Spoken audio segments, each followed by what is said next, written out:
Ripoti mpya ya mtandao wa habari wa CNN imeeleza kuwa akiba ya makombora ya kujihami ya Marekani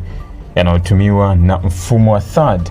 imepungua hadi kufikia kiwango kinachoelezwa kuwa cha kutia wasiwasi.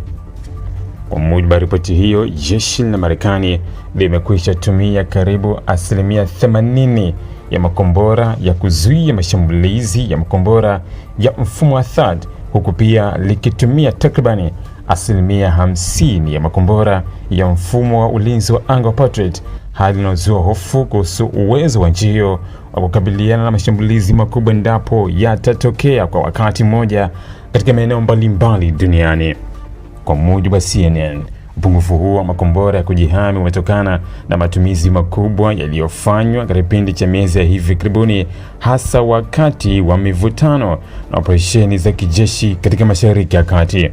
THAAD na Patriot ni miongoni mwa mifumo muhimu zaidi ya kijeshi ya Marekani ya kutambua, kufuatilia na kuharibu makombora ya masafa mbalimbali kabla hajafikia malengo yake. Hivyo kupungua kwa akiba yake kunaweza kuathiri utayari wa kijeshi wa taifa hilo. Ripoti hiyo imeeleza kuwa vyanzo vilivyo karibu na serikali ya Marekani imesema upungufu huo wa makombora hayo ulikuwa moja sababu zilizowafanya washauri wa Rais Donald Trump kumshauri kusitisha kwa muda mpango wa kutekeleza shambulio kubwa dhidi ya Iran mwishoni mwa wiki iliyopita.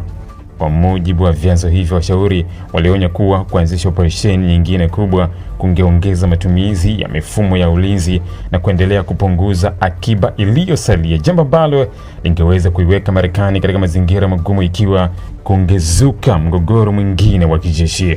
Hata hivyo, ikulu ya Marekani ilikanusha madai hayo na kusema kuwa uamuzi wa Trump wa kutotekeleza shambulio hilo haukutokana na upungufu wa silaha za kujihami, bali ulitokana na juhudi za kidiplomasia na shinikizo kutoka kwa baadhi ya mataifa ya Ghuba, ikiwemo Saudi Arabia, ambayo yalitaka kutoa nafasi ya mazungumzo na kupunguza hatari ya vita kupanuka zaidi katika eneo hilo. Wiki iliyopita pia taasisi ya Center for Strategic and International Studies CSIS ilichapisha iliyobainisha kuwa kati ya Februari na Julai Marekani ilitumia takribani 65% ya makombora yake ya Patriot yaliyokuwa tayari kwa matumizi. Ripoti hiyo pia ilikadiria kuwa idadi ya makombora ya THAAD yaliyokuwa kwenye akiba ya Marekani imepungua kwa angalau 30% ikilinganishwa na kiwango kilichokuwepo mwanzoni mwa vita, jambo ambalo linaonyesha jinsi mifumo hiyo ilivyotumika kwa kiwango kikubwa kwenye kipindi hicho.